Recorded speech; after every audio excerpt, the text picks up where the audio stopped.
नवीन आर्थिक वर्ष 1 एप्रिल 2025 पासून सुरू होत आहे। यासोबतच अनेक क्षेत्रात अनेक नवीन नियम लागू केले जात आहेत आणि या नियमांचा थेट परिणाम ग्राहकांच्या खिशावर होत आहे। तर या नियमामुळे तुम्हाला अनेक बदल जाणवतील। हे बदल ATM मधून पैसे काढणे, UPI व्यवहार, बचत खाती आणि क्रेडिट कार्डाशी संबंधित होणार आहेत। फसवणूक रोखण्यासाठी, तांत्रिक विकासाचा फायदा घेण्यासाठी आणि ग्राहकांना चांगल्या सुविधा देण्यासाठी बँकांना त्यांच्या धोरणामध्ये बदल करावे लागत आहे। तर या बदलांचा ग्राहकांच्या पैशावर आणि बँकिंग अनुभव यांच्यावर काय परिणाम होतो, लोकांना याबद्दलची जाणीव असणे अत्यावश्यक आहे। तर हा व्हिडिओ त्याच संबंधी। तर पहिला बदल म्हणजे तो आहे ATM मधून पैसे काढण्यासाठी लागणारे शुल्क। ATM मधून पैसे काढण्याचे नियम बदलण्यात आले आहेत। रिझर्व्ह बँक ऑफ इंडियाच्या मार्गदर्शक तत्वानुसार बँकांनी ATM मधून मोफत पैसे काढण्याची जी मर्यादा होती ती कमी केली आहे। आता ग्राहकांना इतर बँकाच्या ATM मधून महिन्यातून फक्त 3 वेळा मोफत पैसे काढण्याची परवानगी असेल आणि यानंतर प्रत्येक व्यवहार करताना त्यांना 20 ते 25 रुपये त्यांच्याकडून शुल्क आकारले जाईल। म्हणजे याचा अर्थ असा की जर तुम्ही दुसऱ्या बँकेच्या ATM मधून महिन्यातून 3 पेक्षा जास्त वेळा पैसे काढले तर तुम्हाला प्रत्येक वेळी शुल्क भरावे लागणार आहेत। तर दुसरा बदल म्हणजे तो असणार आहे तुमच्या शिल्लक ठेवणे, म्हणजे तुमच्या बँक अकाउंटमध्ये शिल्लक। तर बचत खात्यात किमान शिल्लक ठेवणे अति आवश्यक आहे। जर तुम्ही तुमच्या खात्यात किमान शिल्लक ठेवली नाही तर तुम्हाला दंडसुद्धा भरावा लागतो। अनेक बँका त्यांचे किमान शिल्लक नियम बदलत आहेत। वेगवेगळ्या प्रकारच्या खात्यासाठी बँका आणि शाखांसाठी किमान शिल्लक रकमेची आवश्यकता वेगवेगळी असू शकते। म्हणून तुमच्या खात्यात किमान शिल्लक किती असायला हवी हे तुम्ही तुमच्या बँकेत तपासू शकता। तर तिसरा होणारा बदल म्हणजे तो म्हणजे सकारात्मक वेतन प्रणाली लागू केली जात आहे। तर काय होते की फसवणूक टाळण्यासाठी RBI जी आहे आपली रिझर्व्ह बँक ऑफ इंडिया, तर या बँकेने पॉझिटिव्ह पे सिस्टम लागू केली आहे। अनेक बँका ही प्रणाली राबवत आहेत।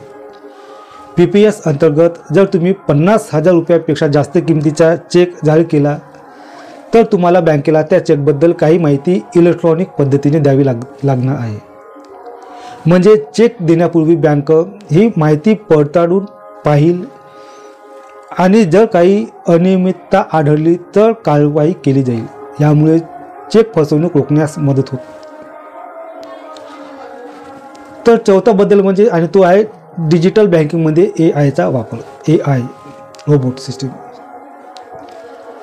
तर डिजिटल बँकिंगमध्येही असे अनेक बदल होत आहेत। AI बँकिंग सहाय्यक ग्राहकांना पैसे व्यवस्थापित करण्यास मदत करू शकते।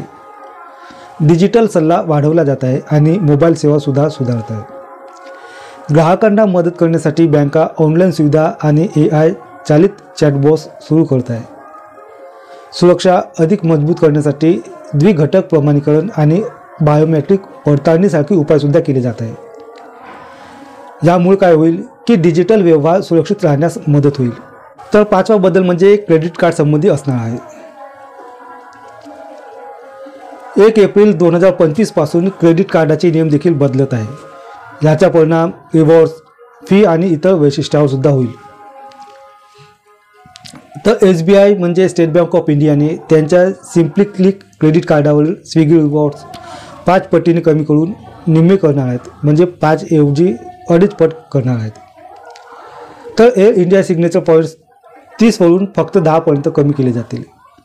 IDFC बँकेने फर्स्ट बँक क्लब विस्तार माइलस्टोनचे फायदे बंद केले आहेत। तर म्हणून जर तुम्ही क्रेडिट कार्ड वापरत असाल तर तुम्हाला या बदलाबद्दल माहिती असणे अति आवश्यक आहे। तर 6वा बदल म्हणजे UPI खाती बंद करण्यासंबंधीचा आहे।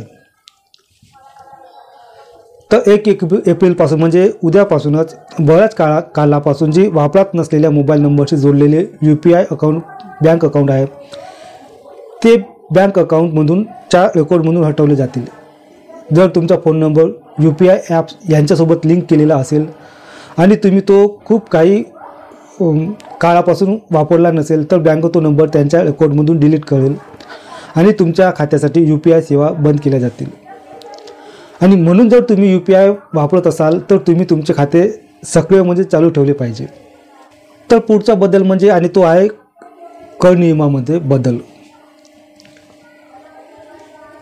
तर उद्या 1 एप्रिलपासून कर नियमामध्ये देखील बदल होत आहे. कर निर्धारण वर्ष 2025 ते 2026 1 एप्रिलपासून सुरू होत आहे आणि नवीन कर प्रणाली लागू झाली आहे. तर जुनी कर प्रणाली जी आहे 80C अजूनही अस्तित्वातच आहे आणि तुम्हाला ते निवडावे लागेल. जर तुम्ही तुमचा कर भरताना टॅक्स भरताना जुन्या प्रणालीचा उल्लेख केला नाही तर तुम्हाला आपोआप नवीन प्रणालीकडे नेले जाईल. जर तुम्हाला 80C अंतर्गत सूट मिळवायची असेल तर तुम्हाला 80C मध्ये तुमच्या गुंतवणुकीचे आधीच नियोजन करावे लागेल.